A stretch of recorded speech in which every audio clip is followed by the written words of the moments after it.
What really surprised me the most on this tone was just how clear their playing is. Playing live makes everything a lot harder to control, but then again, it makes a lot of sense because they were really good players at this era, and they were firing on all cylinders, and they also had a few EQs in their rig to really clean everything up. So everything was staying heavy, but still crystal clear. The hardest part of this video was me trying to figure out the EQ settings.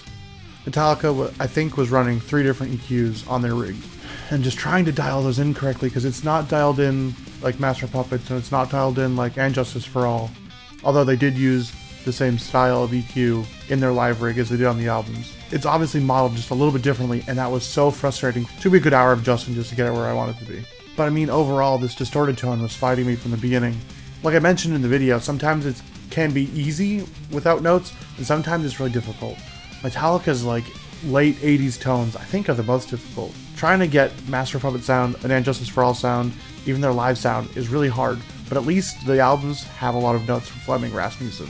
On the live album, you don't have jack shit. There were settings on that website, but I don't know how accurate they were, or if they were just accurate for his specific amp. I know that if you have a live amp, like it doesn't react the same way all the time. Quality testing back then wasn't as good. I don't know how Mesa Boogie differs from one model to the next, but I know some amps are really bad. So it's just really hard for me to figure out what settings to dial in on the amp face, and then, like I mentioned already, the EQs after that. It was just a big mess. And it just kept feeling like nothing was going to help me make this any better. I kept tweaking and tweaking. You guys saw me in the video. I cut out a whole bunch of stuff. Like, it was just so hard to get right. And then I remember that Instagram post I had saved a while back on almost analog tones. And they just like go through and they pull up different frequencies to show you what they do, and they put little notes of like, okay, if you want to cut here or boost here. And that helped me a shit ton, because that gave me that nice thrash scoop, and it also gave me like the nice palm muting, like clearing up the muddiness that I was having. And what this whole experience showed me is just how clean James Hetfield's playing is live. I mean, I know that he's considered the best rhythm player, hands down. I guess I just don't give him enough credit.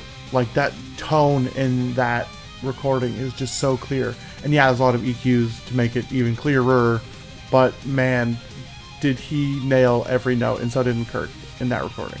I guess it just gives me a little more respect for the band, even though I already have a ton already.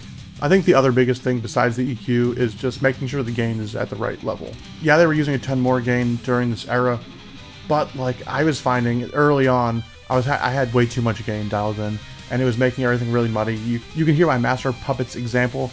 Man, did it just sound really fucking muddy. I mean, it could have been my playing. I thought it was a really clean take, and when I switched tones, it felt a lot cleaner. It's really hard when you don't have the gain at the right level.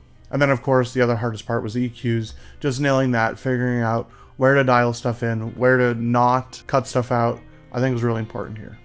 And then the last biggest thing on this one was just playing cleanly. I usually just do like a rough take just so I can figure out the tone, and then I go back and record it. And it always helps to just play to a click and just keep practicing and play everything very cleanly. So now I'm curious, what do you guys think of this tone? What do you guys want to see next? Please let me know down in the comments. And if you made it this far in the video, thank you for watching. I appreciate you watching these. If you could, go check out my Patreon and my YouTube membership. Again, thank you for watching. I'll see you in the next video. Stay metal. Peace.